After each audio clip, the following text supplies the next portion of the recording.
Welcome to another Cuke audio chat. Today we're with my old bud and Dharma brother, Edward Brown. He used to be Ed Brown, but some years ago he decided, in his words, to go Edward, and that direction has served him and all of us quite well. He's well known for his food books, starting off with the Tassajara Bread Book, which he created while living at Tassajara in the first years we were there, and while being harassed by me as I ran the dining room and in and out of the kitchen where he was trying to concentrate. He was always very generous. You know, I'd walk in there and I'd say, Ed, 12 guests just arrived. He'd be cleaning up. And we weren't overstaffed. We had lots of students then, but you know, there were a lot of people in the garden and digging septic tanks and cleaning well, during the guest season. Yeah, we're talking about during the guest, and that went on quite some time. Anyway, he'd be there cleaning up after a horrendous day. And we had a ton of guests back then. And I don't know where we put them all because we didn't have as many cabins. Maybe there were some day visitors there. But it was quite a workload. And I'd come in, and some things would make Ed upset. Yeah, you know, he writes about it. He had a cook's temperament. And it was far out that if the problem presented to him was something with serving other people, helping other people, he did not hesitate to say yes. I mean, he'd be cleaning up, you know, was dying to get to the baths. And it would be, you know, after the guest dinner was over, and I can remember coming in and saying, Ed, 12 people have just arrived and they're hungry and they were late, you know, they missed the turnoff or something. And he'd say, okay, get ready for them. It's going to take me 20 minutes or whatever. Anyway, we had a lot like that. We had a lot of experience between us. And anyway,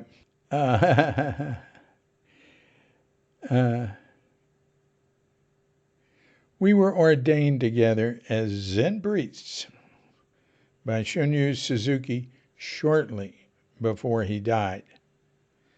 Since then, we've both gone through many different incarnations, often connecting with each other. And now, for the latest connection, here we go with Edward Brown. How's it going there? Good. So you're 6 or 7 o'clock or something? I'm what? Oh, and you're about to have dinner. You're at dinner time or something. Oh no! Right now it's midnight exactly. Oh, right. I'm getting confused. You know, it's just the opposite of Europe. But we might be 6-7 hours ahead of Germany, but we're more like 13 ahead of you now or something like that. Yeah. I don't think of it that way. I think of it like if it's 11 p.m. here, I just subtract 3. It's 8 a.m. there. There you go. Yeah. So Ed and I talked a little bit, just asking how things were and such, and probably didn't want to keep it because it might expose, criminal activity we were involved with. Anyway, and I asked him, hey, tell us where you're living, what's happening, what are you doing, what's new in your life, and then he takes off from there. Oh well, I'm at the land, which is a commune or a retreat center here in Philo, California. It used to be Shinoa.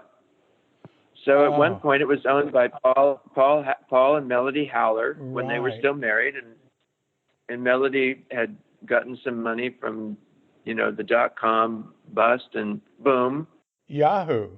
and then they had several years, Yeah, and I was there. and, and then yeah, yeah. So it's a sweet place, and there's about 25 or 30 people living here, and everybody's been through, quarantine. So everybody's 14 days. I think early on, they just decided, well, we don't think anybody's had it, and then anybody coming in after that had to do 14 days quarantine, and they would.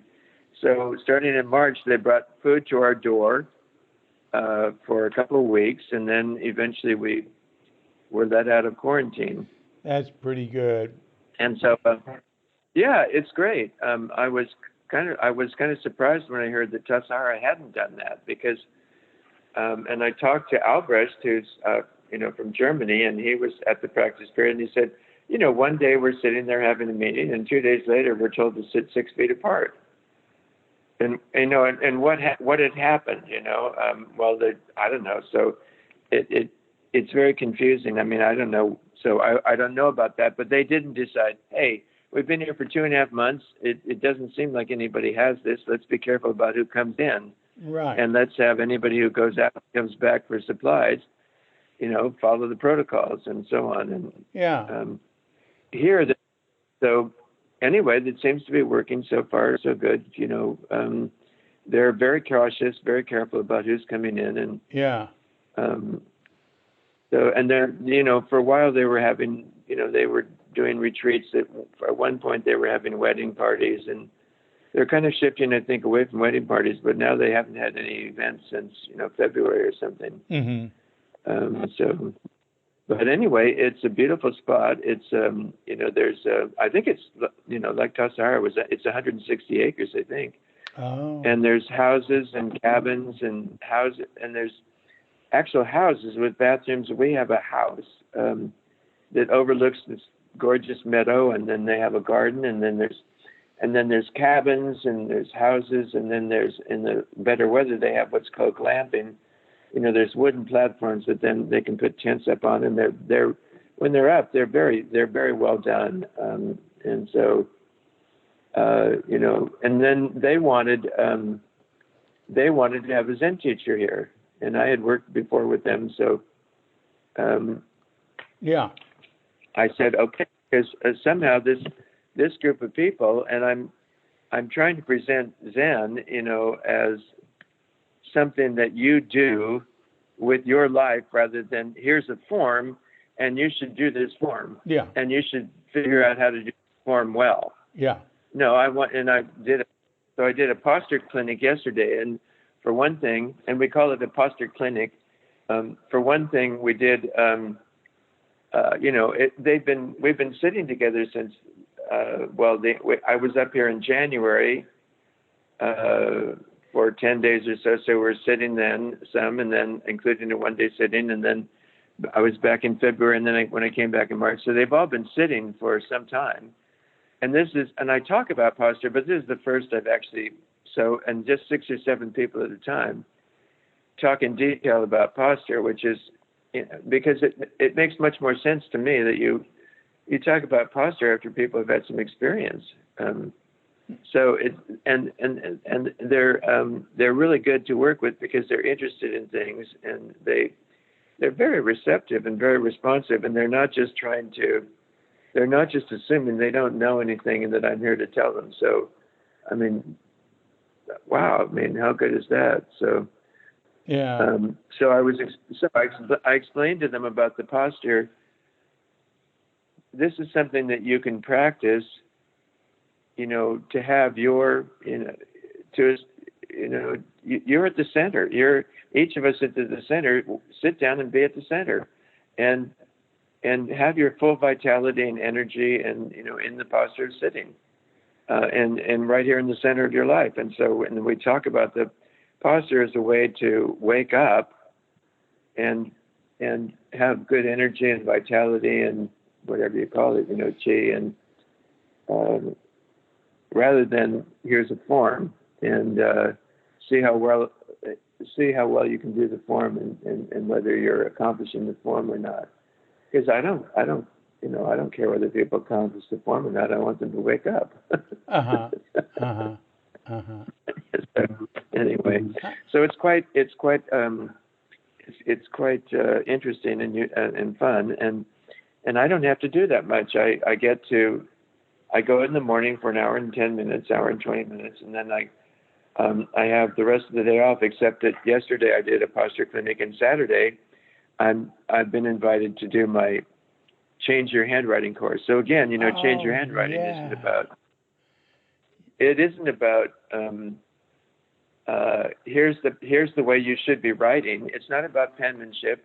It's not about making your handwriting legible. It's about how do you shape letters so that your good full energy and the energy of the universe or the everything or the all or God or however you call it.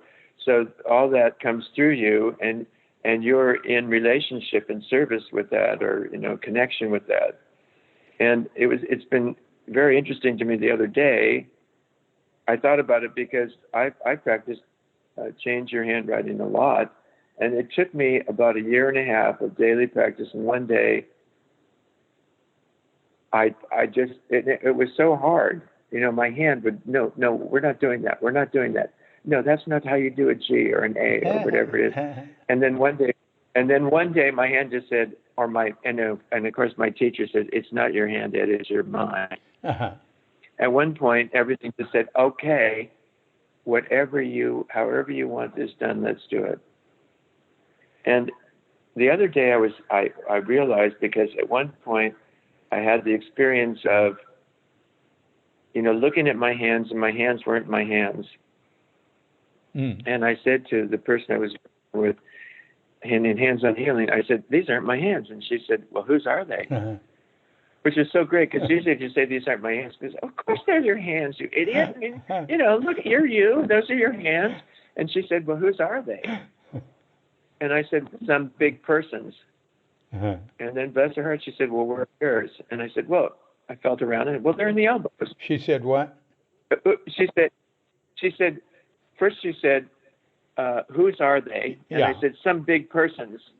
Well, how big are you if your hands are some big person's? So then she said, well, and where are yours? And I said, well, I felt around and I said, well, they're in the elbows. So I had to study for years. How do I get my big hands to extend out to how do I get my big hands and my little hands in the same place? And mostly it meant, the little hands had to say, stop trying to tell me how to use my big hands. I'm like, come on, you can be in my big hands too.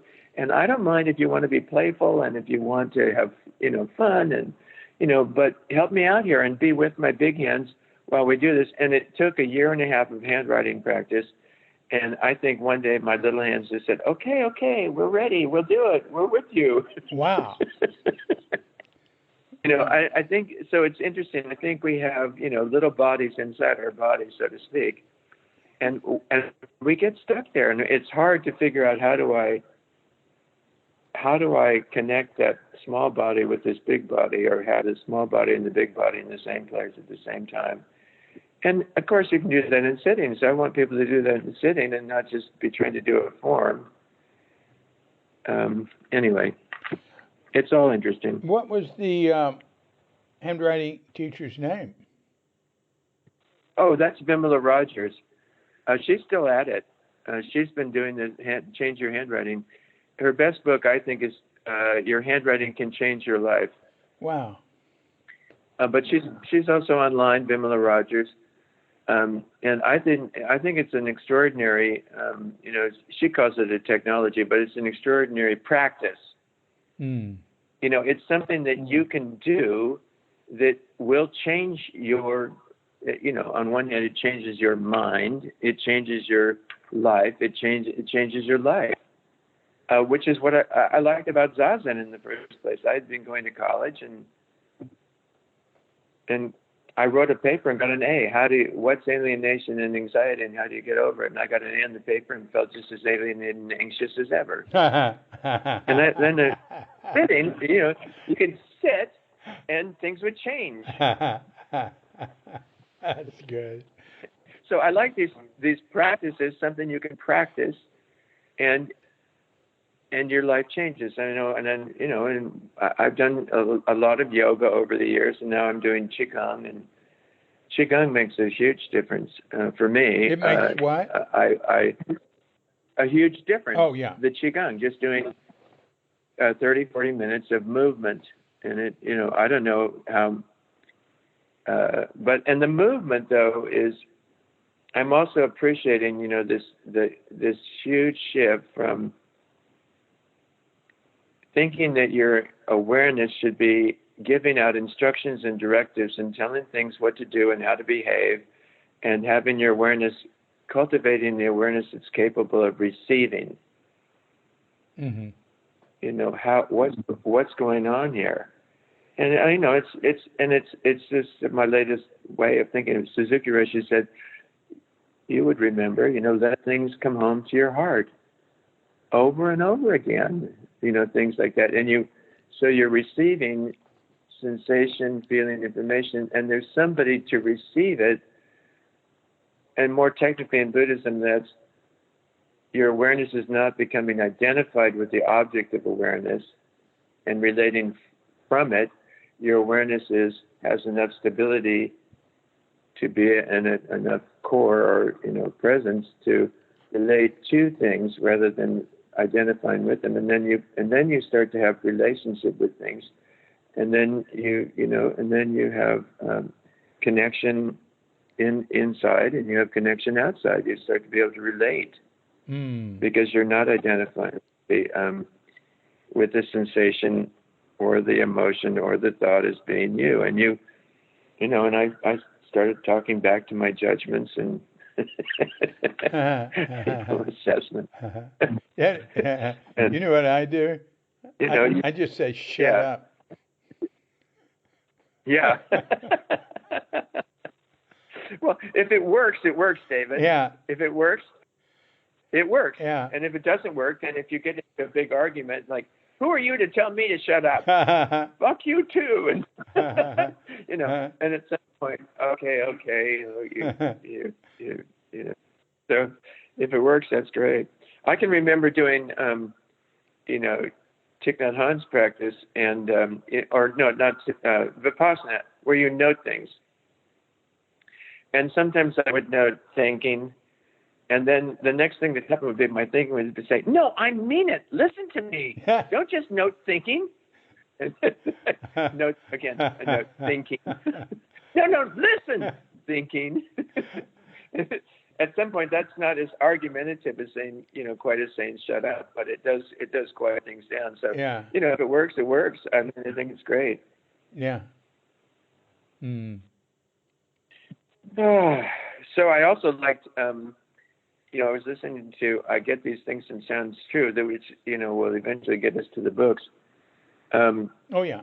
But I was doing the some online course or something, or, summit, and James Hollis was on, and he's a psychotherapist in I think Washington, D.C., I think Jungian, and he was saying, one thing you can do with your, that judge you've got around, or your critic, who is both your protector and your persecutor,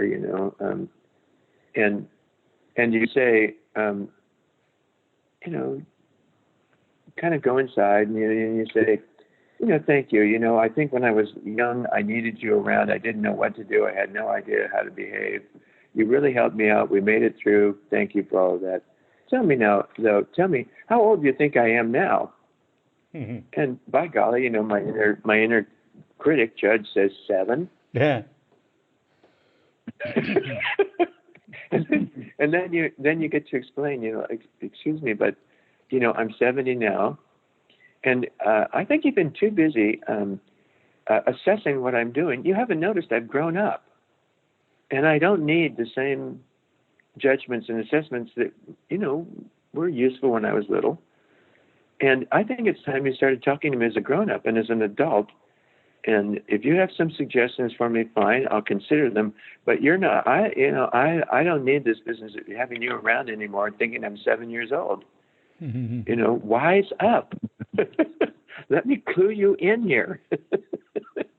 And I thought that was a great one.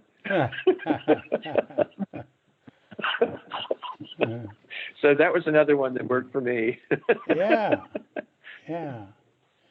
I remember when you did briefly Jack Elias's what's it called? He does Finding True Magic. Finding True Magic. Yeah, I worked with him. At one point or initially, I don't know, it was 10, 12 years ago, and then here and there again over the years. But it was very profound. The first time I worked with him, and he's the one who finally convinced me. It was astounding. I can't tell you how hard it's been for me to let go of, my past, my painful childhood. And he said, if you're unhappy, if you're scared, if you're sad, you're watching some bad, some painful movies. Why do you watch those movies? Why don't you watch some other ones? Mm. And I said, well, they're true. That's true. That's the truth. And he said, yeah, but when you watch them, you get sad. So why don't you, so why do you watch them? Well, it's how I remember my growing up and how I, expressed my love for my mother and father. And yeah, but when you watch those movies, you're sad. So why do you keep watching them? It took him 10 or 12 minutes. And, at some point, I can't come up with any good reason to watch the same story, over and over again. Mm. And he was the first person who got me to see that you don't have to stay in that place. And that's like having these little bodies inside, there's a place that is inside and you can re-inhabit that place with some adult presence and have a conversation and work with those parts. But, and that's what I call moving back, re-inhabiting yourself. And you re-encounter but you re-encounter and you're relating to, not saying, oh, you're sad, you're scared. Oh my God. Oh yes, it's so sad. It's so scary. And rather than identifying and getting lost in all that old stuff, he finally helped me, saying, okay, what do I do? And he said, you just say, even though I'm sad, I will be joyful and happy. Even though I'm scared, I will be joyful and happy. Mm. And I did that for 3 days, and then everything stopped. All those things stopped coming up, and I felt joyful and happy. I called up Jack and said, Jack, it's like finding true magic. That's great. Anyway, he's incredible. He really knows his business. Yeah. And he's so creative and imaginative about coming up with alternative scenarios, alternative ways of working with, being with, conversing with, interacting with, dreaming up, imagining, talking to yourself. Another time I worked with him and he just, and I started doing that. I put my hands, when I'm upset and feeling small and scared, I put my hands over my heart and I say, sweetheart, I love you. And then, what a relief. Instead of like, stop being such a baby. Grow up. And it's interesting how, you hear these things from yourself and then you can also hear them out in the world. I mean, I was hearing that stuff for years, as you may have heard. Anyway. That's no way to behave. And yeah. Did you ever do any work with Byron Katie? Oh, well, yeah, I started doing, because Michael Katz, was my agent, my book agent. And Michael Katz was also Stephen Mitchell's book agent. And he told both me and Stephen Mitchell about Byron Katie. And I went to her sessions several times when she was in the Canal District in San Rafael, some community center there. Yeah, I went there. Yeah, and I really loved her work, and I did. It was harder for me to do that work with myself. It was great doing it, in terms of judge your neighbor, write it down, ask for questions, turn it around. That was quite illuminating. Mm. And it's wonderful to have, again, it's something you can do, and things shift, things change, and you ask more questions, and that turn it around, and the turnaround. Oh my God, and then you say, oh, that's me. Mm. I'm, anyway. Yeah. And then, of course, Stephen fell in love with her, and they eventually got married. Yeah. So, yeah, Michael Katz introduced both Stephen and I. I didn't quite go that far in my work with her. Yeah, I didn't well, I don't know what I realized in the past, but I forgot that he introduced you and Stephen both. Wow. Yeah. Yeah, so that was terrific. Hey, hang on one second. Hang on 1 second. I'll be right back. Yeah. I just got to close the screen door. Sometimes the dog knocks it Okay. open. I do not like it open.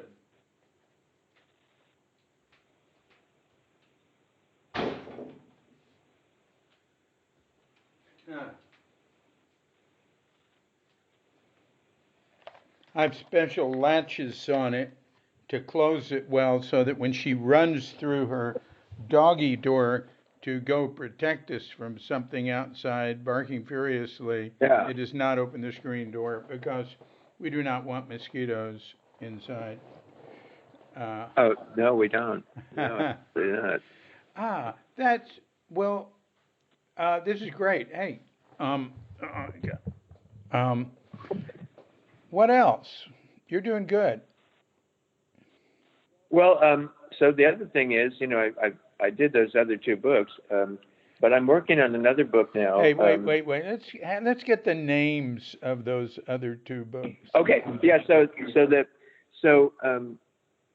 Mostly I've taken years and years to do books. So, I don't know. I started I thought it would be easy.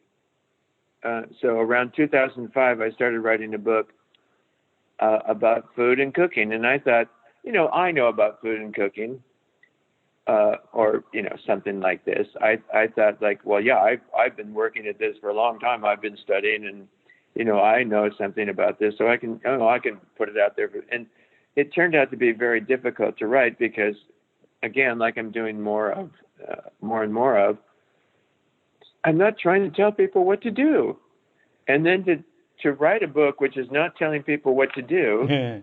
Of course, it's not very popular. Of course, it's not very popular. Uh-huh. Because people want to be told what to do because they don't know what to do. And how do you know that you don't know what to do? Is, well, my life's not working out that well. Well, is that because you don't know what to do, or because it's the first noble truth? That's good. Things don't work that well. And you think that if you could do it better, or if somebody else knows better than you how to be you, have them tell you, what to do, and they must know it better, and somebody else's way of doing it must be better than your way, because it sure looks like there's people out there who are successful and doing well and so on, and I'm not doing that great, so I need to listen to them. So apparently nobody wants to hear that you need to figure it out for themselves, and so anyway, I took 10 or 12 years to do this book, which eventually was called No Recipe. Right. And then the subtitle is Cooking as a Spiritual Practice, or Cooking as Spiritual Practice. Yeah, right. And it's some of the things, a few of the things are previously published, my favorite writing that I did, the favorite writing I did for Lion's Roar is something called Cooking with Passion. Mm. And they've reprinted that now at least 3 times, if not 4 or 5 times, for various, collections and, the best of the year or whatever. And just last fall, it was reprinted twice,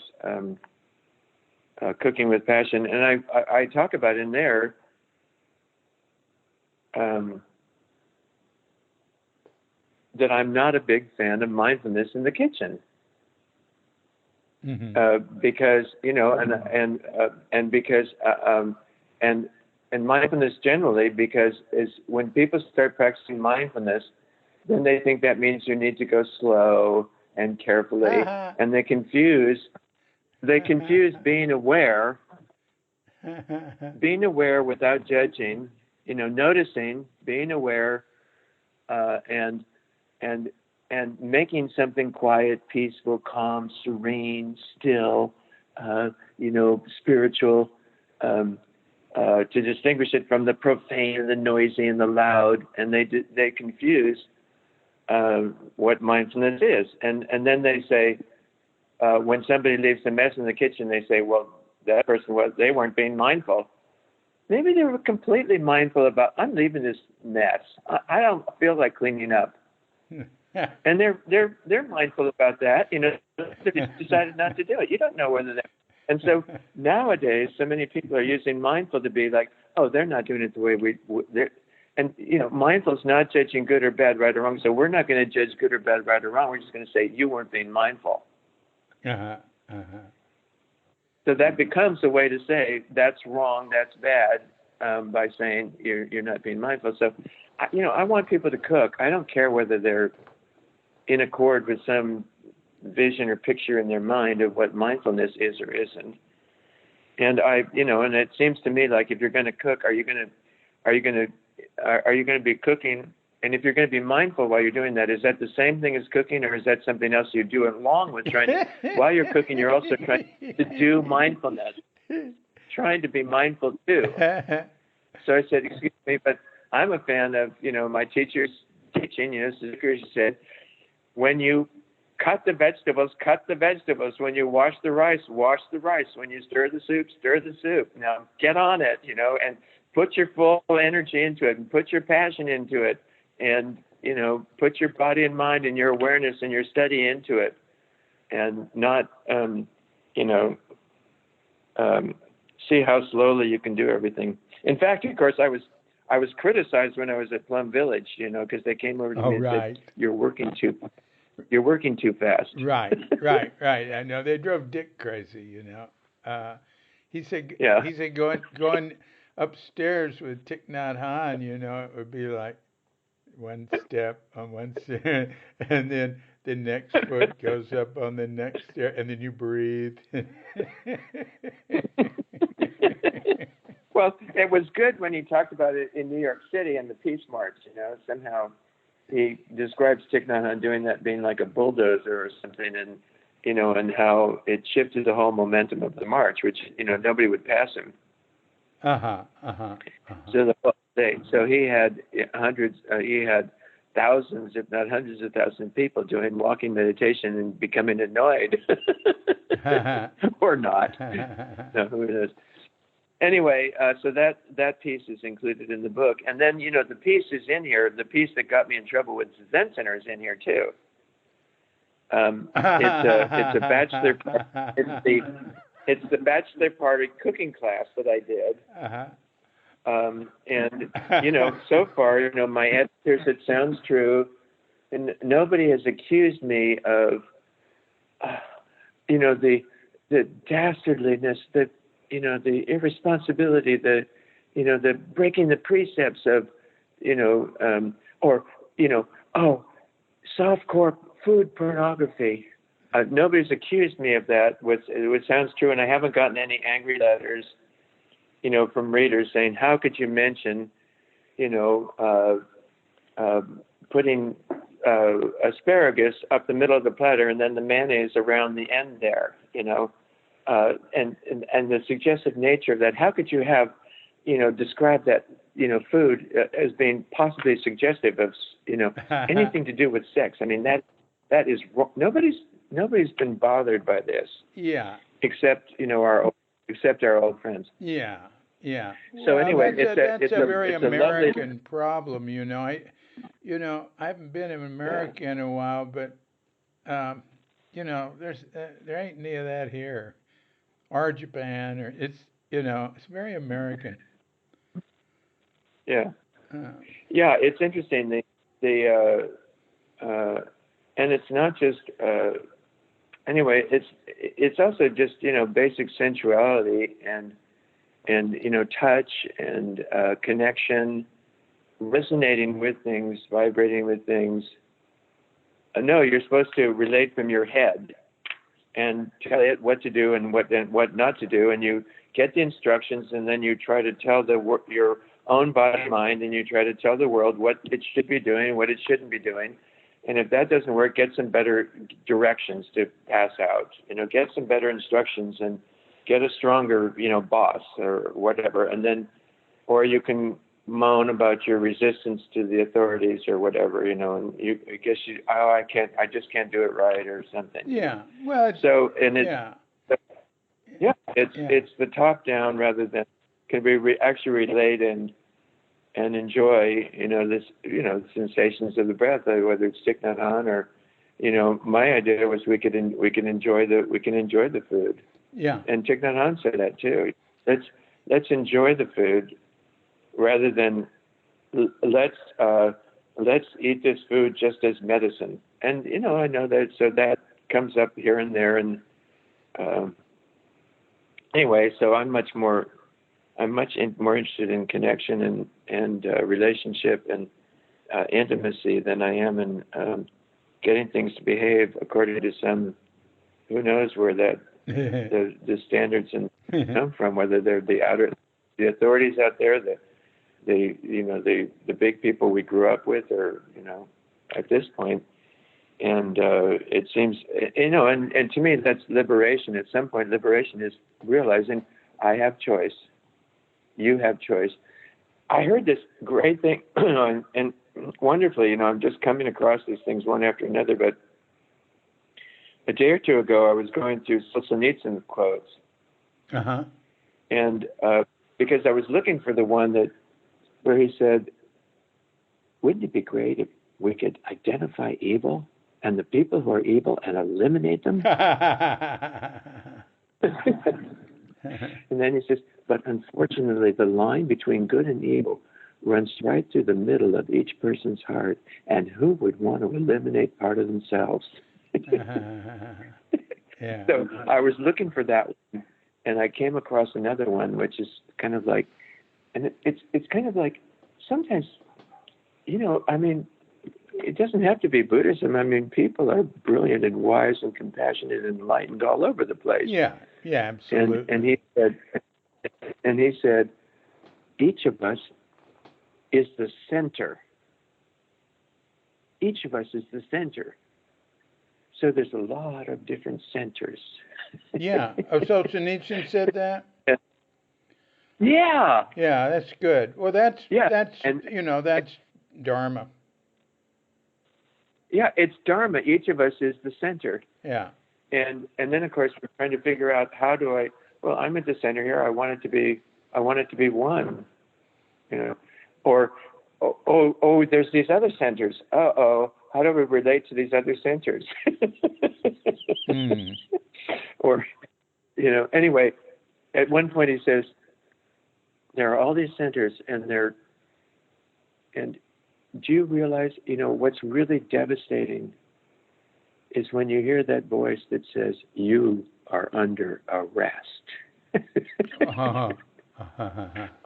Oh, you feel that. You just feel that, when he says that, because he's been there. Oh man, he's heard that more than once.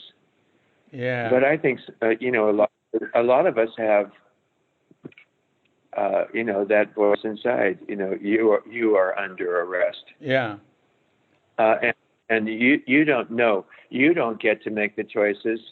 You are under arrest, and you are going to be confined here.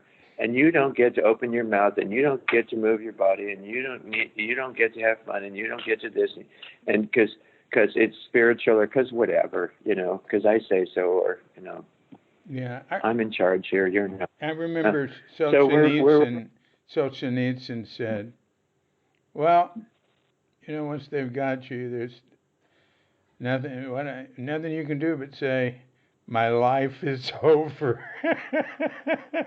And he said, "A bit soon, to be sure." Yeah, a bit soon to be sure. And then other people say, well, your life is over. But on the other hand, and this is what you said, and other people said to me with the Zen Center and stuff, your life is over. Well, they can't take it away anymore.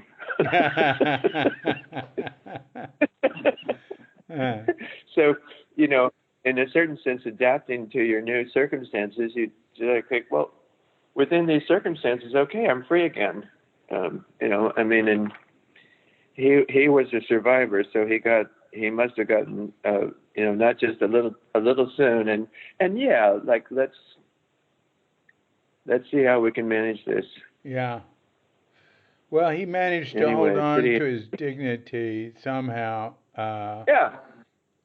That's all he tried to do, and he made it sound like just about impossible. Yeah. I would guess. Yeah. Yeah, I would guess just about impossible. Yeah. Anyway, so that was interesting. That we're all at the center, and then we can feel at times like we're under arrest, and we can forget that we're the center, and then we can forget the basic Buddhist teaching that you at the center are not only the center, but you're creating the whole world. And so you're actually creating those authorities, especially the ones that are inside. And you can go on creating them the way you always have, thinking that they belong there, and that you have no choice about it because they don't seem to be telling you that you have choice. These authorities in your own mind who tell you what to do and what not to do. So liberation is I like the poem. I used the poem. I can't find it anymore, but I heard it was Ru Jing, and he says the great way has no gate. It begins in your own mind. The air has no marked trails, yet it finds its way to your nostrils and becomes your breath. Somehow we meet, like tricksters or bandits of the dharma. The great house comes tumbling down. Astonished maple leaves fly and scatter. So simple, but I love that. Like tricksters or bandits of the dharma. Nobody. There's just so rarely that anybody is out there saying, up to you, your choice. And Jack and Byron Katie. When you say Jack, could you? Jack Elias. Yeah. Jack Elias. I also studied with Jack Kornfield, and yeah, that's what I wondered. Jack is a friend of mine, and has been very helpful for me. Not quite in the same way as Byron Katie or Jack Elias, but very helpful to me, and such a good friend. Very generous. Yeah, and in a kind of an aside, David, but at one point, Meg got hold of me and said, I'm not sure what to do with my life now. I'm in this painful divorce and so on, and she said, I want to study Buddhism again. And who should I study with? And I said, well, I don't really know. Why don't you talk to Jack Kornfield? And so I arranged for Meg to talk to Jack Kornfield. And then Meg called me back and she said, or she emailed me and she said, I talked to Jack for about an hour and a half about, who I might study with. And at the end of our conversation, he said, well, Meg, from everything you say, why don't you become a Buddhist teacher? Mm-hmm. Mm-hmm. So when Lycan first heard that, she said, can you believe that, Dad? Jack Cornfield thinks my mom could be a Buddhist teacher. And now she's proud. She says, hey, Dad, my mom's a Buddhist teacher now. Because she studied with Gil Fronsdale. Uh-huh. And now she was in California for a while and going to retreats and then up in the Santa Cruz Mountains there, and now she's back in France, and she's and I don't know whether it's just online now or she has a Zendo or what, but she's teaching probably more Vipassana than Zen, but she has of course her background in Zen. Yeah. So speaking of Jack's helpfulness, there's somebody he empowered to be a teacher. It's pretty sweet. Yeah, that's good. And I love that. I love that about the Vipassana generally, that they're very empowering. You can take. Somehow it was always a mystery, like why you can't. After a couple of years at the Zen Center, you're still not allowed to go out and teach people how to meditate. Zazen. Oh. You really should have dharma transmission before you teach people meditation. I don't know. Sure? Are you sure of that? There was some. Well, I don't know. There was some kind of thing about, you can't be a teacher until you're really a teacher or something. I can't remember exactly. Yeah. Well, I don't know. I don't know what they're doing in terms of that. I mean, I'm I don't way know behind. anymore. I don't know anymore either. Yeah, I'm way behind. But it just seemed like I remember Ananda saying, "What's the problem here?"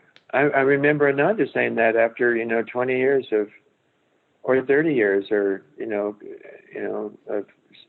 practicing Zen, and is there some problem? Like why can't I teach people how to do Zazen?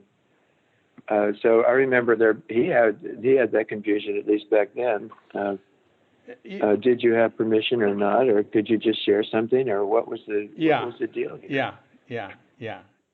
And again, it just seems like that kind of thing seems left over from the top-down sort of business. Yeah. We're the authorities, and we'll tell you what to do, rather than we can share this with you and see how you take to it, and see if it works for you, and if it's something you want to use in your ongoing life, and so on. So yeah. Well. So no recipe. Right. Priests. I mean, if you look at the history of Christianity, priests taking over to where only the priests could read the Bible. And for a layperson to read the Bible was, you can be burned at the stake.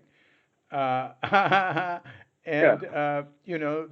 was a big deal, changing that. And, you can see the same sort of things, tendencies happening. It's normal institutional development, I think. Normal institutional development. There you go. Yeah, absolutely. And then there's people breaking away from it, and that influences it, and it gets refreshed, and it just keeps going like that. That we want to get to we want to keep it where we're in the age of the true law, but it declines, dies, but then it comes back. It's all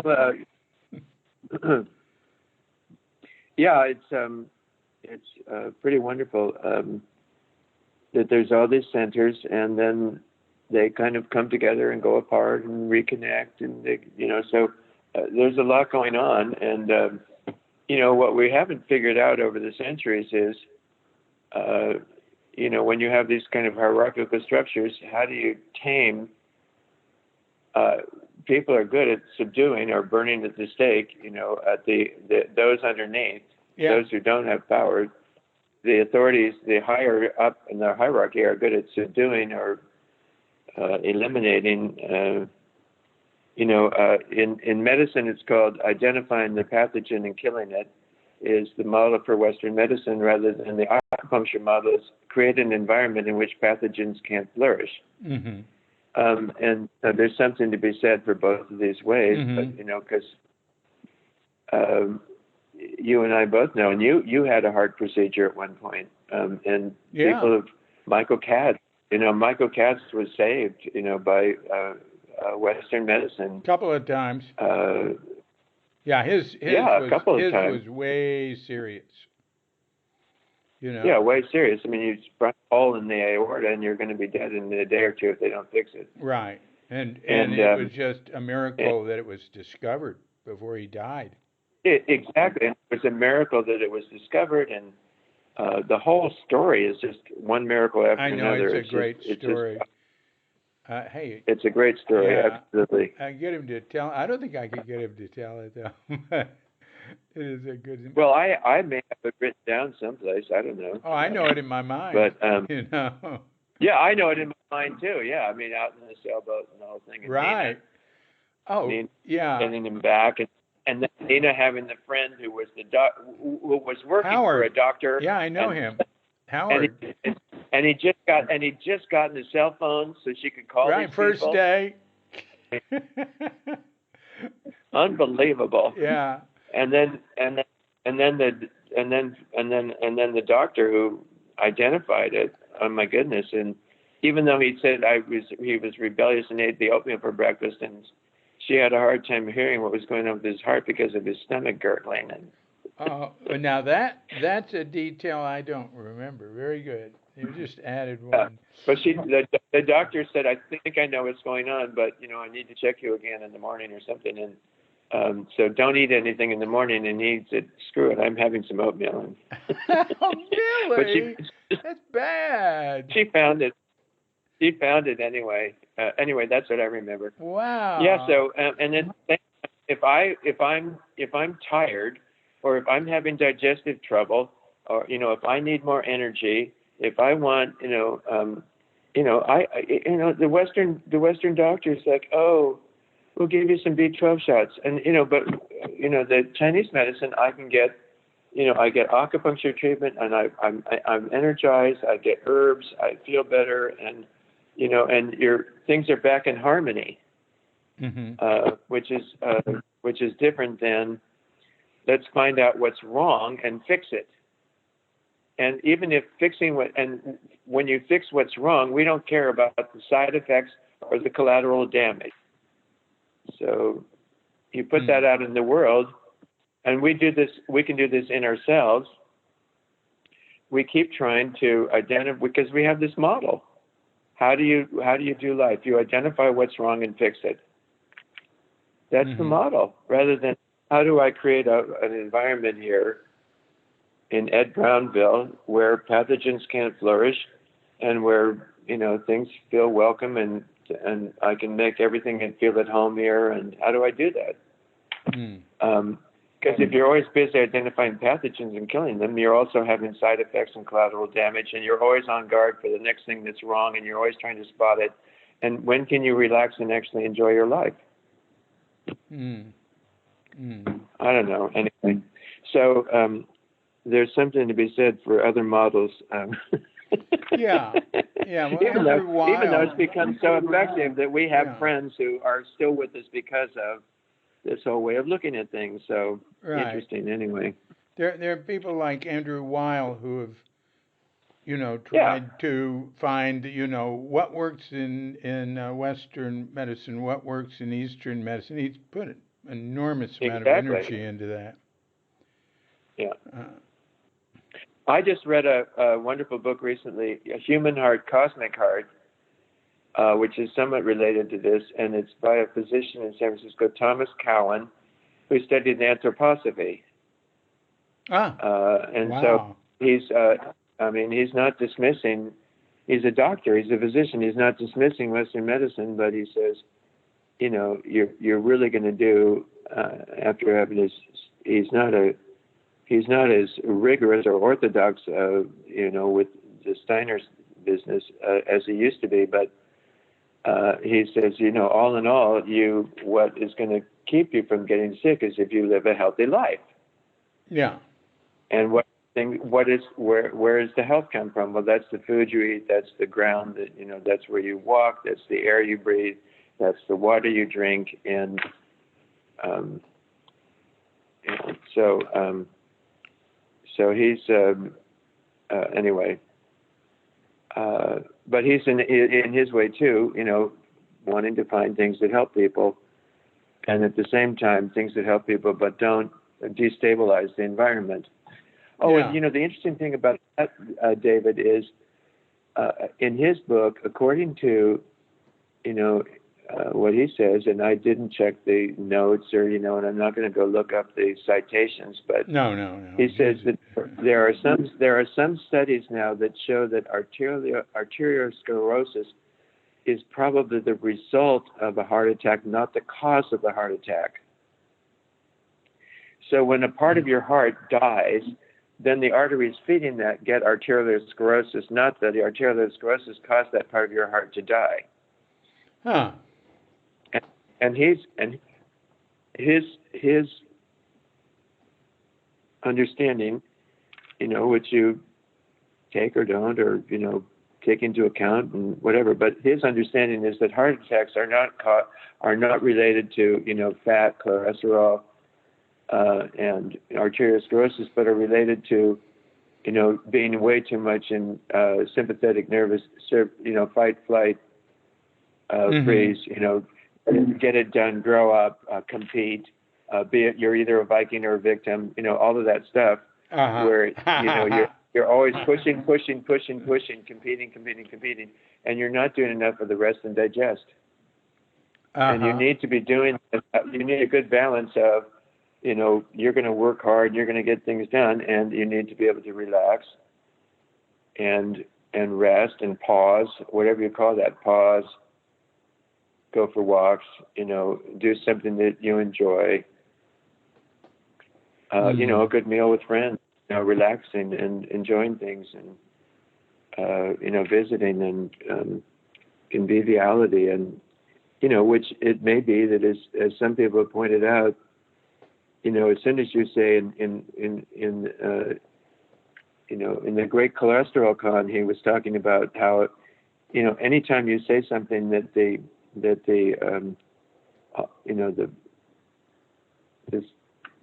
there's all the doctors who are into the cholesterol and lower your cholesterol, and what about the French? They eat a lot of fat and they have one of the lowest heart disease, and they drink red wine and they eat a lot of fat and they have a very low rate of heart attacks. So yeah, and Italians. And so then they say, well, you're not French, you're not Italian. No, you're an American and you're working way too hard. But the answer isn't that you change your diet and cause more stress, probably about trying to change your diet, or and taking the statin drugs. I don't know. Anyway. Well, I think the Mediterranean diet is pretty widely recognized as being superior. Now there's beginning to be some signs that you might just want to go with the Mediterranean diet and have a little more joy and rest and digest and ease and enjoyment in your life, rather than always trying to get the most out of it from whatever point of view and get the most done, etc. Anyway, I'm finding it all pretty interesting to think about all these things. Yeah. We're not getting very far with the books. So that book came out. Now, which book? Wait. We need names. No recipe. No recipe. Let me just check there.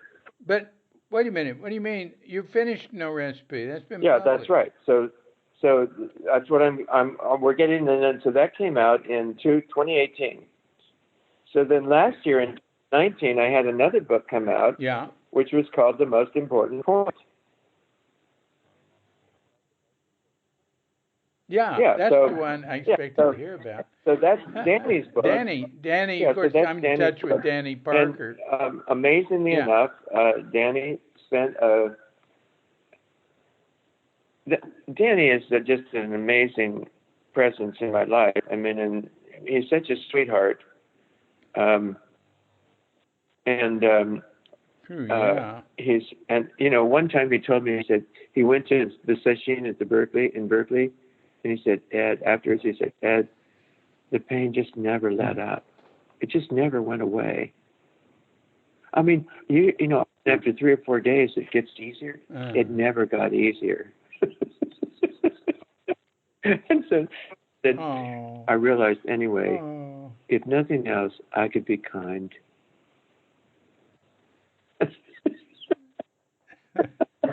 Yeah. I could have there a you kind go. feeling. I could. Yeah, There you I go. could have a kind That's what he feeling for said? someone. Yeah, That's I what could have a that's kind what Danny feeling for said? someone who's struggling. Good. Anyway. Yeah. Well, that is several very old revered masters that I know of. They sort of boiled it all down to do as little harm as possible. Yeah, Dalai Lama is one of them. Be kind. My religion is kindness. Yeah. So it really helps to get that. Yeah. To come to that on your own somehow. Great awakening, Svaha. Anyway, Danny wrote 3 books on the Second World War, and he spent 20 years on the Second World War. Yeah. Boxes and boxes in his office there in Florida, and that in itself is such a, in its way, such a work of love. To understand, human nature and what went on, and everything so carefully. Those are books where it's 2/3 is the book and 1/3 is the notes, because you don't say your opinion about anything. You say who said what, and where you got that information. Yeah. Unbelievable. Yeah. So careful. And so then after 20 years, he said, Ed, I spent 20 years on the Second World War. I'm gonna do your book now. So he was inspired to get my talks. Yeah, after having dealt with bone cancer? Yeah, and very, very serious, very serious, edge of death situation. Comes back, you can't stop him. Yeah. And he had a bone marrow. Well, he had that stem cell transplant. They harvest your blood, and then they take out the blood. Well, they harvest your blood, and then they do some procedure to it, and then while you're in the hospital there, they give you deadly chemo. That brings your blood markers down to whatever, 5% or less than 5%, or, all your vital signs are just about gone. And then they give you your new blood or your refreshed blood back. And then you start coming back. And and wonderfully enough, he said, he found that the only thing that would help him was sitting. In that case, he found the only thing that would help him was sitting. So I went a few times to visit him there, because he had that procedure at UCSF. It was possible to go see him some. Wow. And they changed that, and I can't remember what that is, because his friend John Bush also has it, a different form of it, and then our friend Tova in I think her last name may be Monroe. She's now in New Zealand. Green? No, not Green. Tova Monroe. I think it's Monroe. Tova Jensen. Tova Jensen, who was here for some years and then moved to New Zealand to marry a boyfriend, Tony.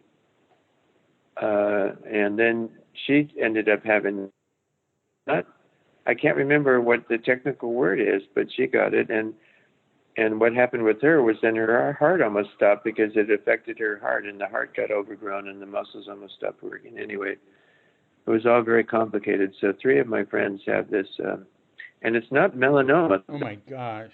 Melanoma is where, isn't that skin cancer? This is another kind of, anyway. Yeah. But yeah, Danny had it done a second time. So yeah, I remember. And then he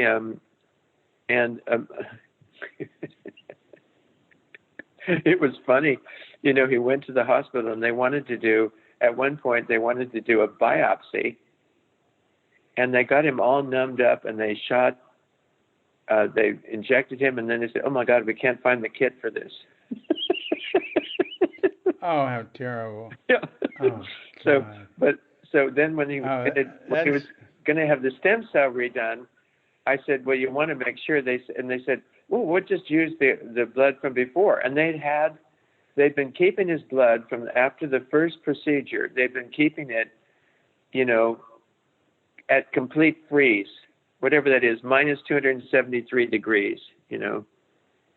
It's completely frozen. Wow. I said, well, you better make sure that they have that still before they give you that deadly chemo. They better know that they actually have. Oh yeah. Oh God, that's horrible. Oh Jesus. and Danny said, "It's okay, they've got it." Oh God. Oh, yeah. So anyway, he's been surviving. Bless his heart, and he. So even before Corona, he was wearing a mask on the planes because his immune system he takes medication to suppress his immune system, because otherwise his immune system will attack the bone marrow.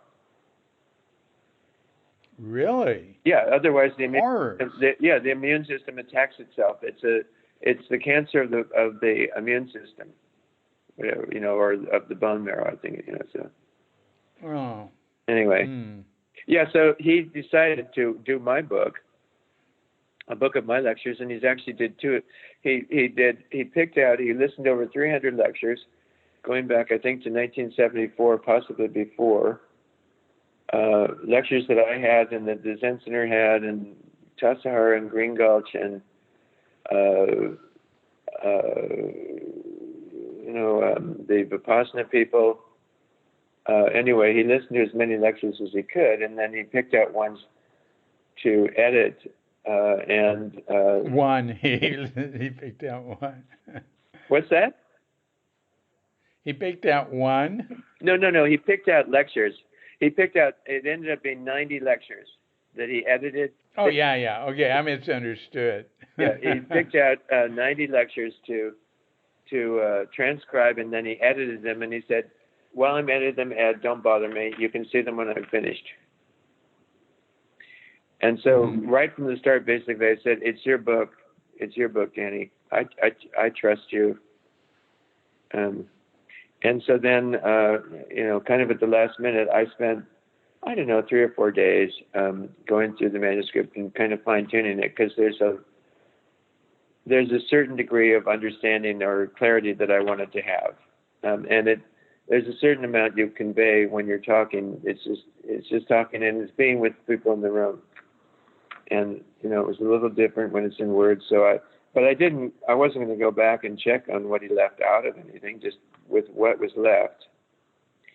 So it ended up being such a gift to have a book of my lectures. And then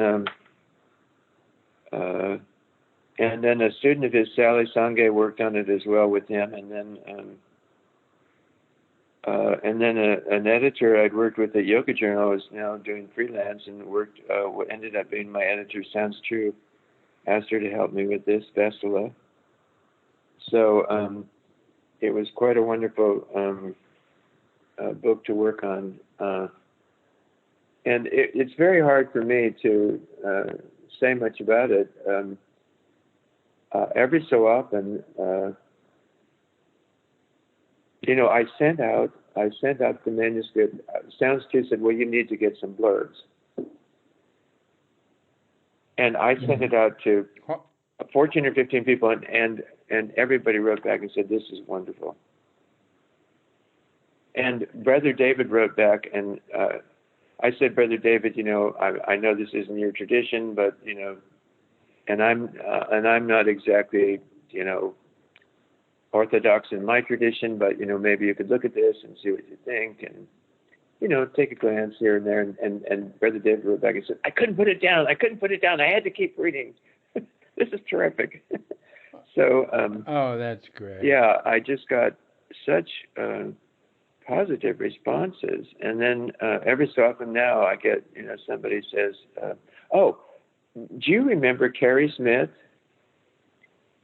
Carrie Smith, who is part of the Nityananda Institute and part of the group from Bloomington, Indiana at the time, who came out to Zen Center and worked with the bakery on what equipment to buy and how to set up the bakery and what things to bake. Oh, yeah. He came with Swami Chaitananda and also Gaetana Maeda. Oh, yeah.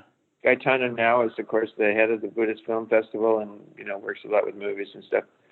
And Carrie Smith, I gave him a copy of the book, and he said, Ed, I've been meditating for 30 years, and this is the best thing I've read. Unbelievable. Oh, that's terrific. Yeah. Now you're talking about the book Danny. The book that Danny did. The most important point. Would you give us the name again? It's the most. Repeat the name. The most important point. The most important point is from the story, Suzuki Roshi's teaching, when he said, the most important point is to find out what is the most important point.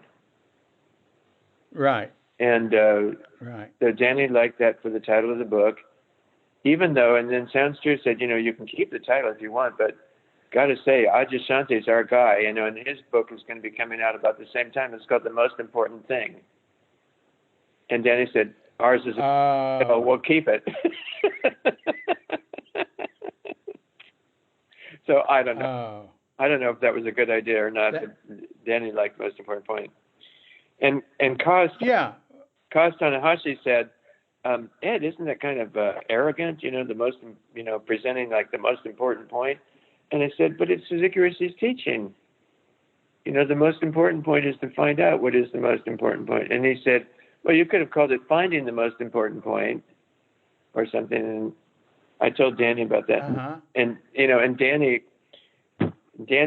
worked on all these books, and Danny said, nope, it's the most important point. Well, on Cuke.com, I've got a list of all the times Suzuki said in the archive that we have, which the most important point. The most important, because it wasn't always point. Yeah. The most important thing, the most important. It's like several hundred, or at least absolutely. 150 times. And every one of them something different. Every one of them is something different, exactly. So the most important point is to find out what is the most important point. Kind of summarizes that. Right. In some sense. Right. But yeah, it's a kind of stand-in for all this. But it was such a great, verbal, whatever you call that, turn of phrase, because when he said that, we all perked up our ears. We were going to listen. We were going to hear what the most important point was today.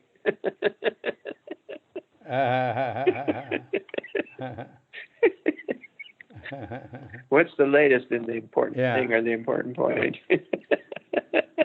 Yeah. Yeah, I know, several hundred times, absolutely. Yeah, so here and there, I hear from people who say that they really like it. I read it, and it just seems like, yeah, I guess I said that. I don't know. So it's funny to have such distance from a book that is in theory my book. So a book of my talk. So it feels sweet. It feels nice to have a book out, and I wouldn't have been able to do it. I would not be able to listen to my talks and decide this is important, this isn't keep this, don't keep that. I wouldn't know. So what a gift to have somebody else read carefully or listen carefully and then edit. And what energy, and it's not it's directed discipline, Yeah, energy to write it's those books on World War II and did what he did for you. yeah, And he's done stuff for me too. Not that, yeah. not like what he did for you, but yeah, he's amazing. It's called devotion. Yeah, Devotion. yeah, Oh man. wow, Yeah. So yeah. we stay in touch, and he sends me a lot of food pictures of food in Italy and food in Ha. Florida, and so that's fun. And so Wow. we send things back and forth. It's always so sweet to hear Hmm. from him. Such a gift. Wow. Yeah. Yeah. So those came out, and so yeah, now I'm working on a book that's kind of about getting over childhood trauma, but it's also about my life in Zen, and it's kind of interesting because one's life just goes through so many changes, and as Suzuki Roshi said at some point, I've been practicing all these years, and sometimes I would look at my practice and I would think it's not any good. And other times I'd look back and say, well, I was practicing pretty well then. And Uh-huh. so, but at some point, the books that, if I may, the book starts out with when I was at Tassajara as the head resident teacher in 1984. And one morning after doing the incense offerings, and then you arrive at the Zendo just as the third round of the Han, and boom, boom, boom, and you one step, the other step, bow, and three hits of the Han, and your step bow in front of the altar cloth, the altar mat, and then offering incense during the Jindo. And I got to my seat, and I sat down, and I adjust my posture and fixing my robes and all the stuff you do, what I jokingly call cloth management.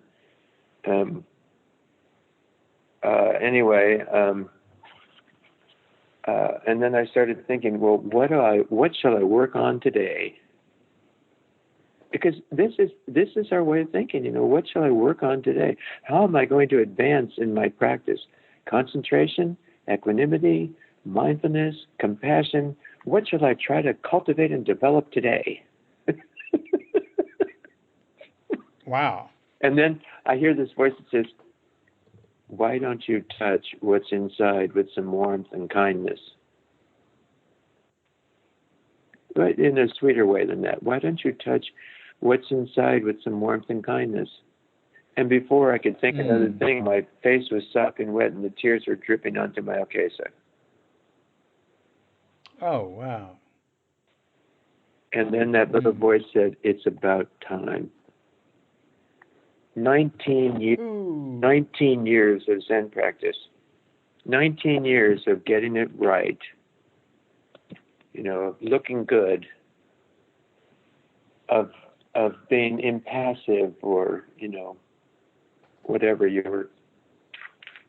we were trying to be to, play the part. Some of us, David, you just went on being David. It was so refreshing.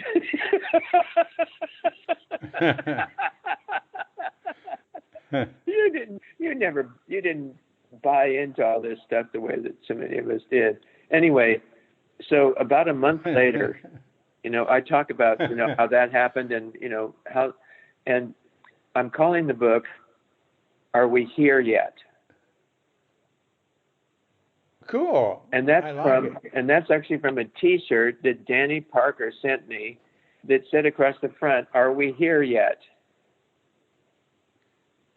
And because are we here yet? Are we heading for when we're going to be better? When we'll have more compassion? When we'll have less anger, when we'll have this? Are we headed for the future, or are we here? Anyway, so I talk about that just a little bit. And then I tell the story about how a month later, Katagiri Roshi came to visit. He was the abiding abbot, not the but the interim abbot. The interim abbot. Yeah. So I went to have interim abbot. I went to have Doksan with Katagiri Roshi, and I said, Roshi, in Zazen now I'm just touching what's inside. Is that okay? Or is there something better I should be doing with, while I'm practicing, something that would improve is that Zen, just to touch what's inside? Is that Zen? Or is there something better that I could be doing? And, Katagiri Roshi, he was so, he would do that upright, careful posture with such tenderness. Yeah. And then he said, Ed, for 20 years I tried to do the zazen of Zen Master Dogen before I realized there's no such thing. Ooh, good. Yeah. And that little voice inside me said, oh, right on schedule, because I've been practicing for 19 years. Wow. And at that point, boy, you either sink or swim, or, that's, you're on your own then. You decide, well, what are you going to do? If you're not trying to accomplish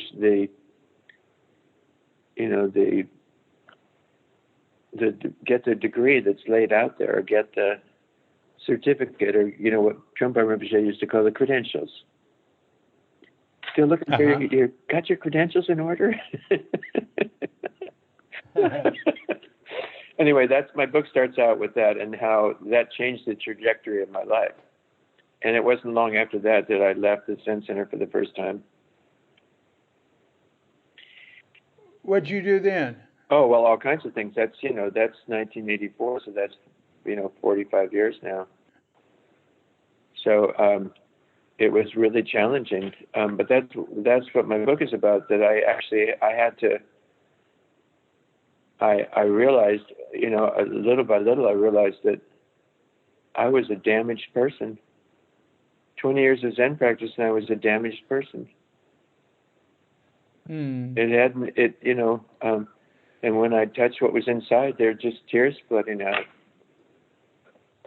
And, one of the first things that happened is I went to Aikido practice in Inverness. No, it was in Point Reyes Station. And we were doing, in pairs.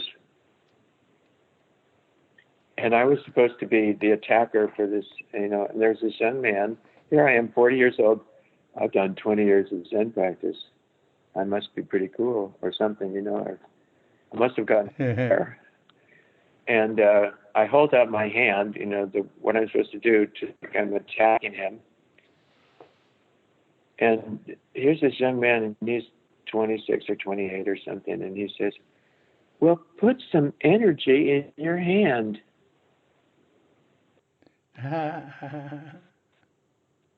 And I look at my hand and I say, well, it's out there, isn't it? He said, well, put some energy in it. And so I'm kind of like with my awareness going, I had no clue about how to put energy in my hand. To put life, my consciousness in my hands.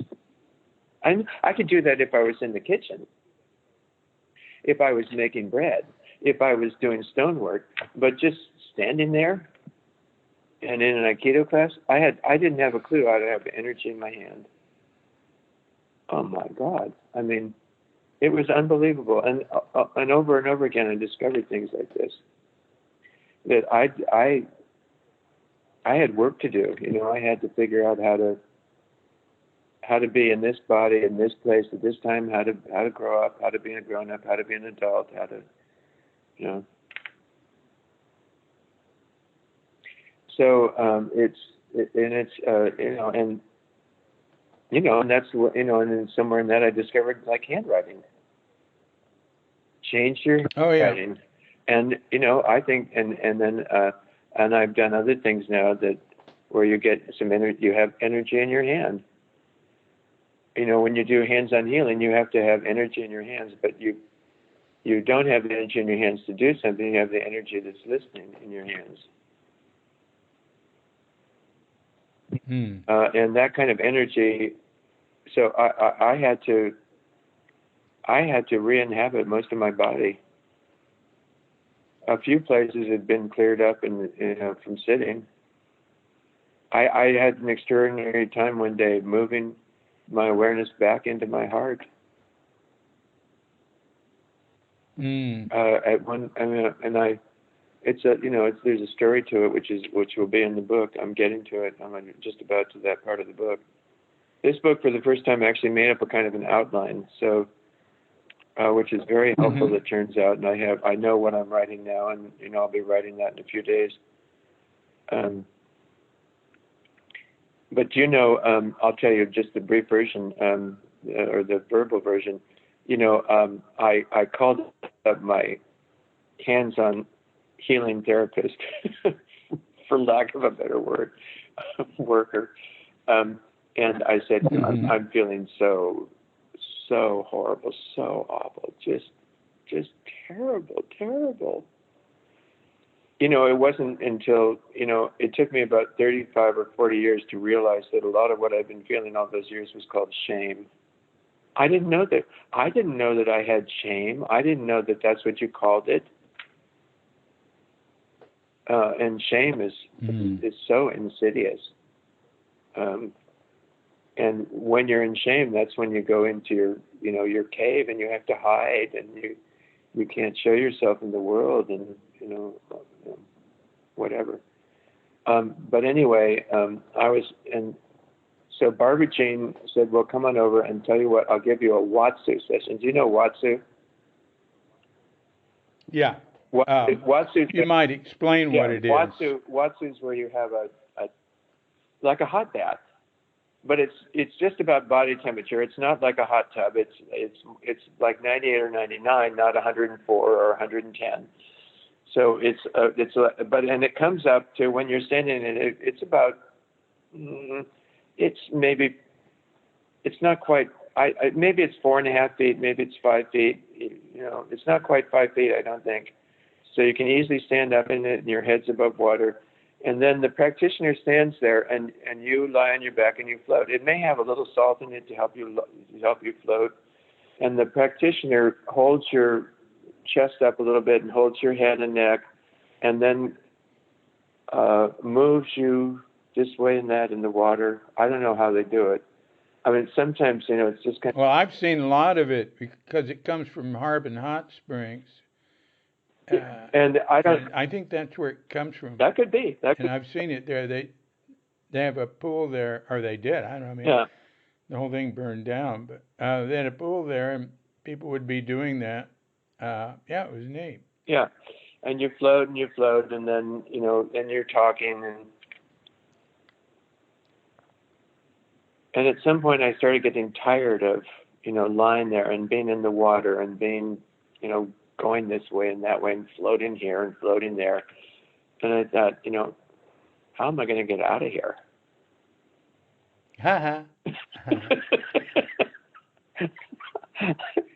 And somehow I realized from the conversation that Barbara Jean was not going to let me out of that Watsu until I put the awareness that could be my heart in my heart.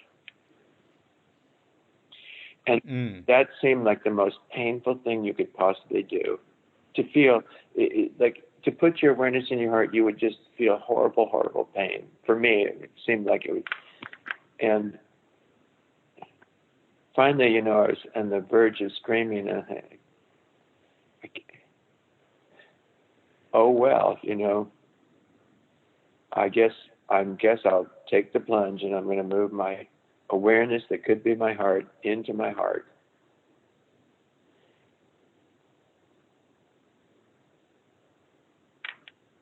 And nobody talks about this stuff, David. It's so hard to find anybody who. I mean, it's not easy to find these people. You're really lucky. I felt really lucky to find these people that I found in my life. Barbara Jean was another one of them.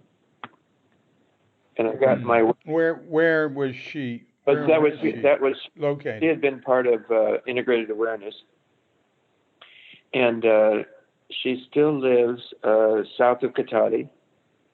Integrated awareness used to be in Katati. Integrated awareness is now in Petaluma. She's not working with the founder and his wife anymore. She works out of her own house just south of Katati on the way towards what is it? Pengrove? Yeah. You know, it's you Sure. if you head back if you head south from our house, you'll pass the turnoff for Sonoma Mountain and so on. Anyway, Oh, yeah. I got my awareness back in my heart, and there was the briefest, slightest little tears, and then it was so sweet to be there. Mm. And I realized that all that pain was the pain of keeping my awareness away from my heart, and I had been doing that. I had been thinking that it would be painful to touch my heart, so I better hold my awareness away from my heart, and that was so painful for my heart.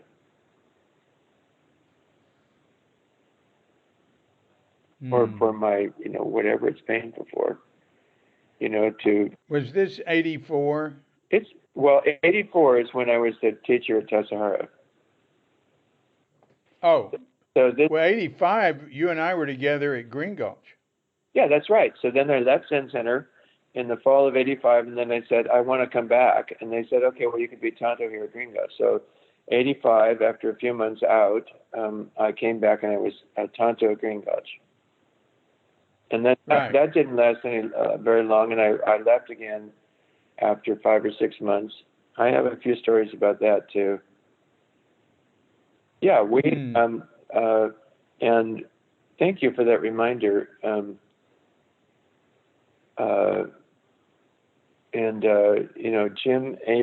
Jim Abrams was there, and also, and I think that was in his first practice period, and also.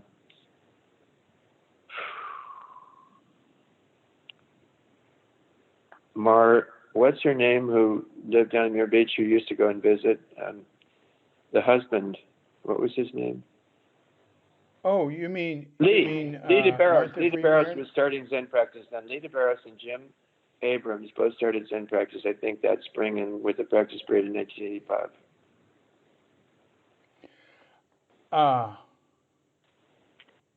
Yeah, I think.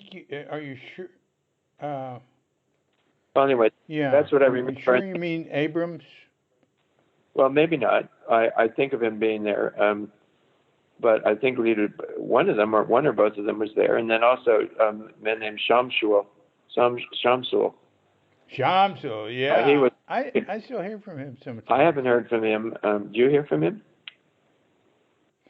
I have. Yeah. I have. I can't remember. I think he was in Thailand. I think I saw him in Thailand a long time ago. Yeah. A few decades ago, and I'd have to. I get people contact me from the past, and they come and go, and it's I'm not sure. Yeah. It's like a dream. Yeah. I have to be with them, and then it comes back. Yeah. Well, I remember sitting in the Tassajara, and everybody who came by, talked with you, and they didn't stop to talk to me. They were stopping, and it was as if you were right in the middle of a conversation with them, and you would just pick up right there. And I've always admired your capacity for that, because I've had to learn just basic conversation skills, let alone relationships or ongoing contact like that. But you're reminding me, Dave, of, I watched recently this movie that Hayden Reese did. Hayden's become a friend of ours. He did a movie more recently on Robert Bly called 1,000 Years of Joy. And the movie, he did a movie on William Stafford called Every War Has Two Losers. And at one point in that movie, somebody describes how William Stafford could remember the names of everybody in his grammar school class. Ooh, ooh, yeah. Oh, there are people like that. Oh my goodness. Oh Yeah, my goodness. So, yeah. what a dear heart. And he talked about how, and then it turned out that Jack Elias's wife, Cece, was a student of his. She's wonderful too. Yeah, yeah. And she's starting to work with me on my new book, which is a great blessing. No kidding. Yeah. She's from Fort Worth, Oh, where I'm from. all right. There you go.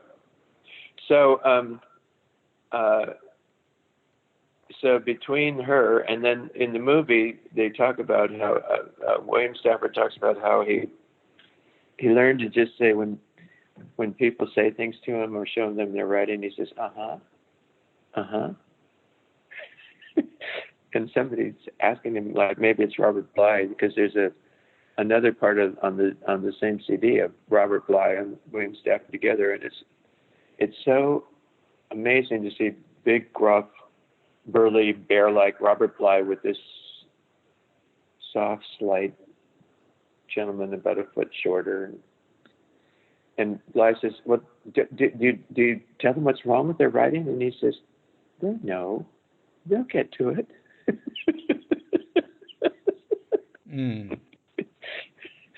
And then he started having the students give their own grades, and he said, and how did that work out, Bly asked, and he says, well, the dean was a little worried at first, but nobody was more than a quarter of a point off, more than a quarter of a grade off in all the years that we did that. Huh. Anyway, so there's somebody else who, practiced listening and to do his writing. Oh, and then his practice, was to follow the thread, and at any moment, anything, any concept, you can follow it, and he says, you pull on the thread very gently, and it will take you to what he called Jerusalem's wall. But you follow it, you follow any moment, any experience, and you can get to the source. And Bly says, that's good. I like that. And Bly says, anyone? Not everyone's going to take you there, is it? He said, everyone. He says, but the mistake people make is they pull on it too hard. They want to get there too fast. Sounds very Greek. That may be like a Greek tragedy. Yeah, that part I what you mean there. Yeah. Pull on it too fast. Yeah. It's almost there. Could make it, but pulled too hard.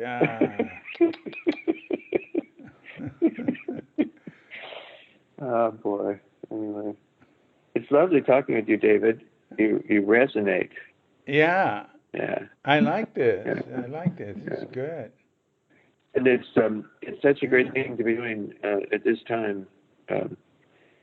Even though, and I'm much more ready for it during this somehow, with this time of social distancing. Even though here on the land, I don't have to distance because we've all been through quarantine. So oh yeah, right. I get to hang out with 30 friends, but that's good. And we started doing when we have our sittings here, they're also online now. So I could send you the link, if you wanted to, sit with us some, 7:00 in the morning. It sounds like, it's 4 in the afternoon or something. 7 in the morning for you? Yeah. No, it's 10 that's 10 at night. 10 at night. 10 at night. It's a little late, but sounds like you may be up then. 10 at night. Yeah. The other direction. Right? Yeah. Well, send it to me. Maybe I can join you sometime. Yeah. Yeah. I mean, that sounds easy. It doesn't require anything. No, I and like I tell that. people, I say, you can come and go as you want, and you can show your face or not. Yeah. Come and go as you like. I like that. I spent 4 months by the Ramana ashram, and I would go over there in the morning and meditate. And the meditation room was actually rather small. Yeah. It was one that Ramana Maharshi used, and people would come and go. Uh-huh. There was no period. Yeah. You could just come, So sit in there, and you could do prostrations, this and is people your would walk this is through your with this incense. is your local ashram. This is the Ramana ashram in Oh, Tiruvannamalai okay. in Yeah, the Ramana Tamil ashram Nadu, India. in India. Okay, got it. Yeah. Yeah, Yeah. the meditation room at the ashram Yeah. where people would come in the morning Yeah. was you can come anytime, do what you want in there. Yeah. And I mean, people would be doing full prostrations. I love India. It's just things are so messy, Yeah. And you know how, like in Japan, where I've spent a lot more Yeah, time. a lot more time. It's like, yeah, and you bring your footwear, usually zores, up to where you're going to enter, and then you slip your foot out of them, and you put your bare foot, which is clean, then usually into slippers. We don't do that a lot in the West. They have slippers there, but the the the feet stay clean. They're in the sandals, and then they go on the floor, which is clean. Yeah. Hey, people walk here. All right, I'd see I'd see like a bus load of women come off at the ashram. And down there in that part of India, there weren't any Western clothes. They're beautiful, beautiful. Yeah. And they'd take all their sandals off and put them there, and then they'd walk in the dirt. And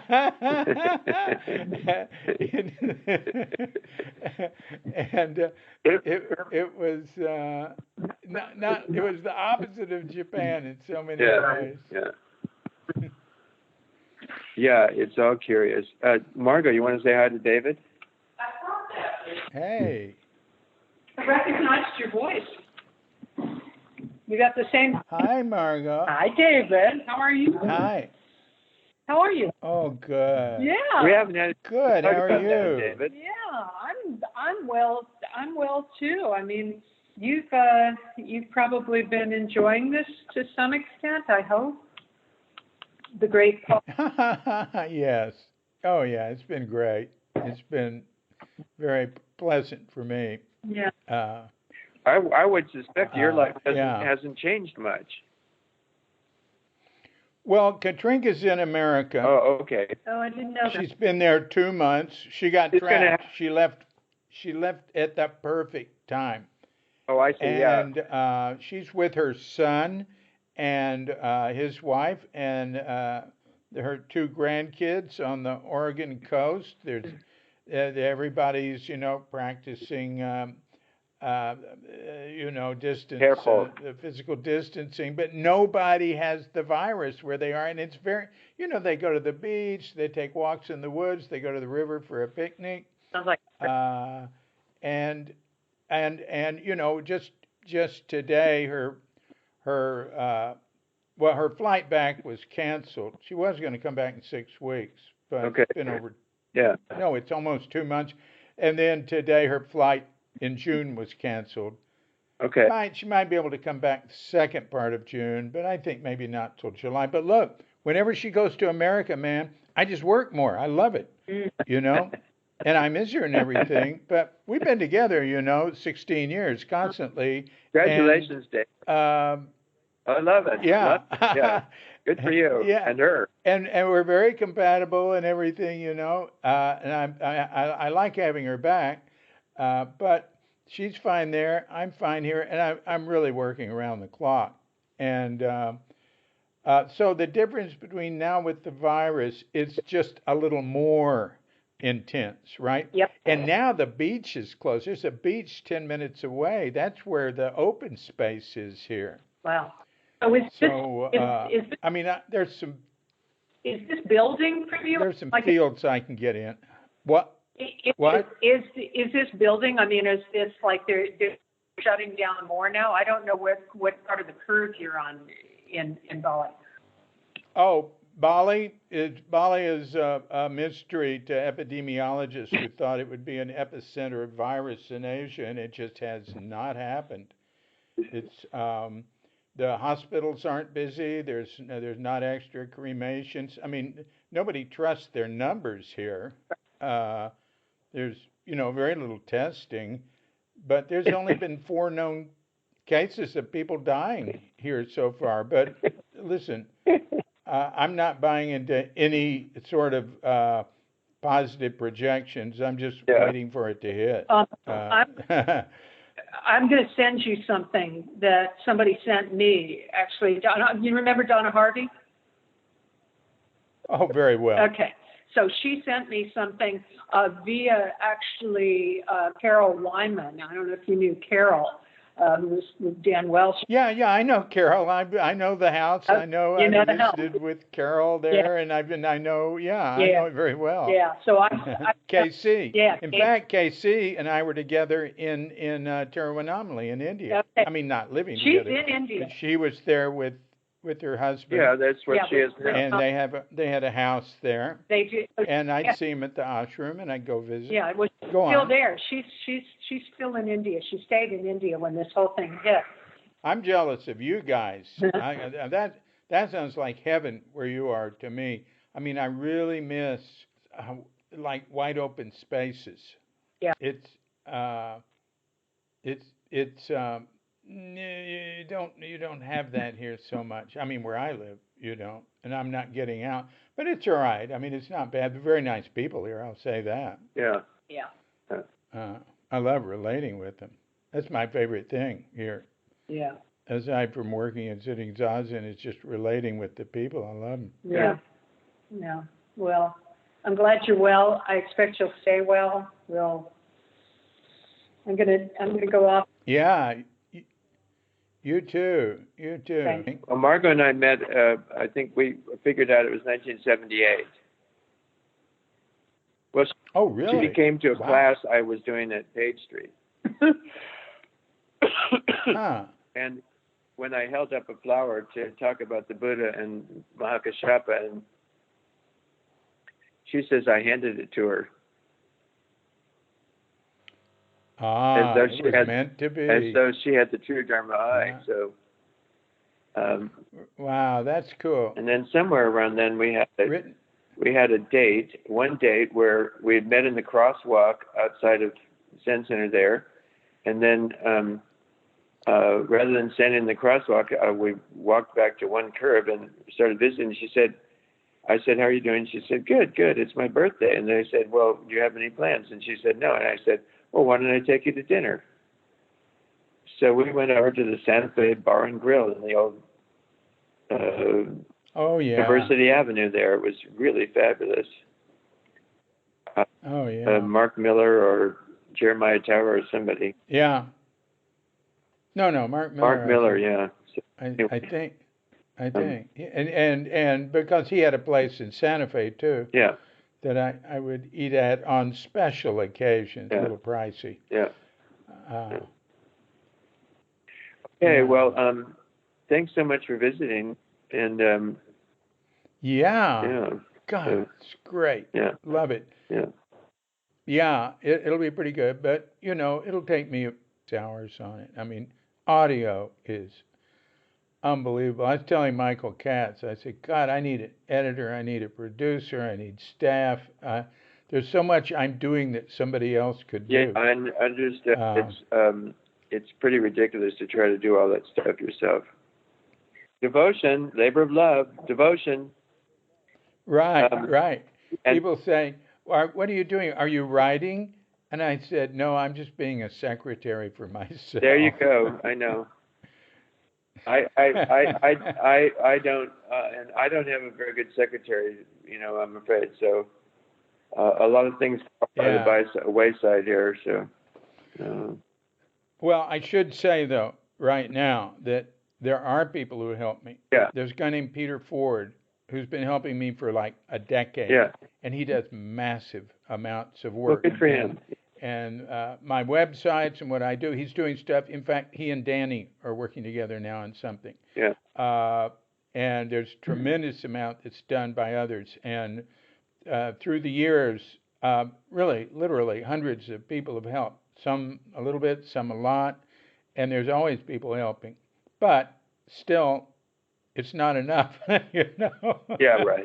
Yeah. I want more. Uh, but it's great. You know what's great is I never have to worry about what to do. Uh, I always know what I want to do, and I also know I don't have to do it. I can stop. It doesn't matter. I mean, I don't mean stop it forever. I can do that too, but I mean, uh, I have to take walks and I do a little yoga and sit and uh, well, it's good and my heart goes out to those who don't know what to do with their time. Yeah. No, it's really wonderful, and to some extent, I would guess you've always had that, but on the other hand, you haven't always known how not to do it. Probably you probably often have known what to do, but you haven't. But you're a little more settled in it, relaxed with it now. So those things to do aren't grabbing you by the nose and pulling you this way and that. The things to do. It's more like, I'm happy. This is what I want to do. Yeah, and you can get on board with it, and it's wonderful. That's and just as much, it's important to be able to say, okay, that's enough for now. I'm going to the beach or whatever it is, and shifting what you're doing. Yeah, that's really important, and it makes such a difference in your well-being for things to go that way. Yeah. Yeah. Well, it helps being older, and it helps. It helps. I haven't had a drink since 2004. That helped. Yeah. A lot. And why? Because who did I get together with in 2004? Katrinka. And I stopped bumming cigarettes. I stopped drinking. Yeah. And then I never smoked a lot of pot, but there was always pot around. I stopped smoking pot. I stopped drinking coffee. Oh yeah, I still like coffee. Yeah, well, there's nothing wrong with coffee. You know why I stopped it? Because I quit things I had to manage. What I do with coffee was drink more and more and more and more and more, and then I'd cut it off. I drink tea, and it's sort of like steady state. But I am a tea addict. Yeah. But you don't have to worry about managing it. It's like what you do, and then you don't have to do it, and you can stop. And so the tea is more manages itself. Yeah, and I quit credit cards too. In like 2005. That was important. Yeah, well, so does that mean if you need an airline ticket or something, then Katrinka has something, a card that you can, go on? No, I have a credit card. I just never owe anything. Oh, I see what you mean. Okay. Right now, I'm using it more because of the virus. Yeah. And but I don't owe anything. Right. Well, congratulations. That's great. Never. Oh yeah, man. I've been. Oh, good Lord, I've been so much in debt in my life. Yeah. Staggering amounts. And but anyway. Well, we'll see what happens. I'm living on donations now, though. It's different. I get $168 a month from Social Security. That's my reward for a lifetime of involvement with nonprofits. And oh my goodness, $168. Well, I wrote one, not best-selling book, but best advanced book. Or, Michael got a really good advance with Tomato Blessings and Radish teaching. So I'm getting a little over 1,000 a month because of that. Oh, that's pretty good. Gee, I'd love to get 1,000. You know, 1,000 a month here Yeah. is like getting 5,000 a month there. Yeah. Oh, there you go. I can live so much cheaper here. Yeah. I'm glad it's working out for you, David. Wow. It's good not to have to worry and stress about money, and if it's working to live there, okay. So far, Yeah. so far, we'll see. I mean, right now I've got enough to get for a year, Okay. but little bits keep coming in. So So, I'm trying to remember your. I can't remember now. Speaking of which, I can't remember. Oh, that's what I wanted to do. I'm going to talk to Danny, and he's on my board. And I can talk to Danny and the rest of my board and on our board meeting, and then I'd like the Peace of Sea Sangha, to be giving you money every month. So then that would be because Peace of Sea Sangha. oh, well, that would assure you of a very high place in the afterlife. But what about this life? What about now? Well, I like the one you will be rewarded, if not in this life, in the next. All right. That would be wonderful. Yeah, okay. I get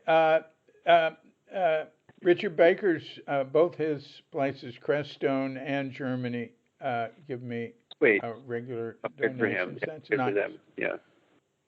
Yeah, he's always very supportive. Yeah. Very supportive. Yeah. Extremely.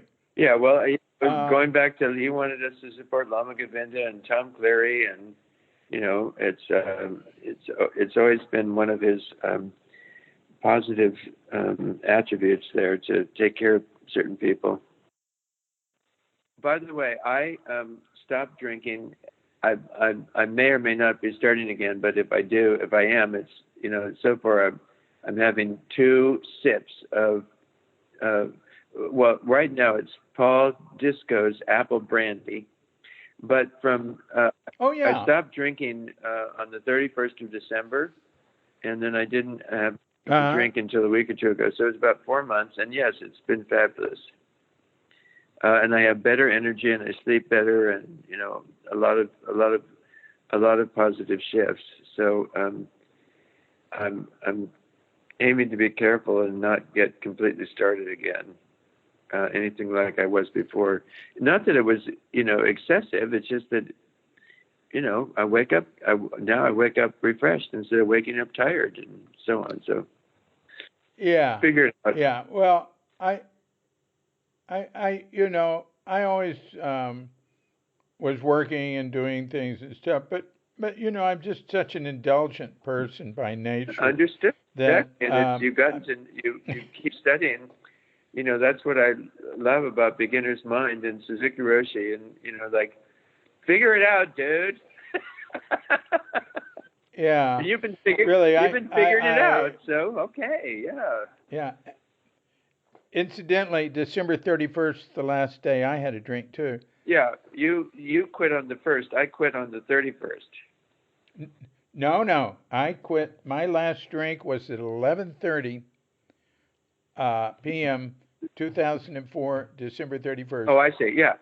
And so my last drink I did not say I'm not going to have another drink. I know. It was the next day. In fact, all those things I quit. Huh? It was the next day. You told me it was the next day on the 1st. At some point, you thought, well, that's enough. I've had it. I don't need more. Yeah. You know what I said to you? What? I said, hey, Ed, I haven't had a drink since last year. Oh, yeah. And I thought that was so funny because it had only been about 12 hours or something. And I kept looking forward to saying that. And I wasn't thinking, I didn't have this big vow, I'm not going to drink. I was looking forward to the next time I could make that joke. Oh. And then I started looking forward to, wow, I think on January 1st, next year, I can say I haven't had a drink since the year before last. And I still do it. I still love to say I haven't had a drink since 2004 because it was only the last 30 minutes of 2004 that I didn't drink. All right. Yeah. Thank you, Well, sweetheart. anyway, Have a Yeah, great day. Have a good that was evening. great. Good night's sleep. Okay. Yeah, well, bedtime for me. Yeah, bedtime for Yeah, you. So, au take care. revoir. Yeah, Schlaf gut. Take care. Bye. yeah, that's great. Thanks a lot. Love Yeah, you. love you too. And until we meet again. Until we meet again. Well, this year, next year. So we have come to the end of this chat with Edward Brown, which has been most gratifying and instructive, huh? Thanks a lot, Edward, and keep up the good work. We're posting podcasts now 6 days a week. Crooked Cucumber on Tuesdays, and sometimes with comments, but if it's too long, I'll throw the comments another day. I want to keep these chats up. And the mini podcasts on the other days, except Sundays.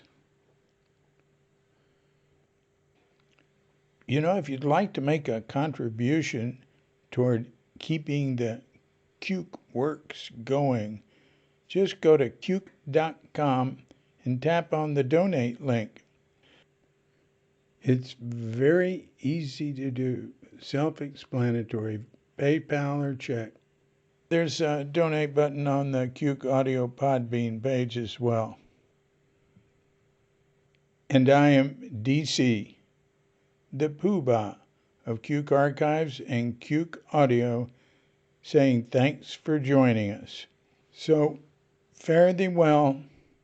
See you next time. And as a parting note, I'd like to wish you a grand awakening.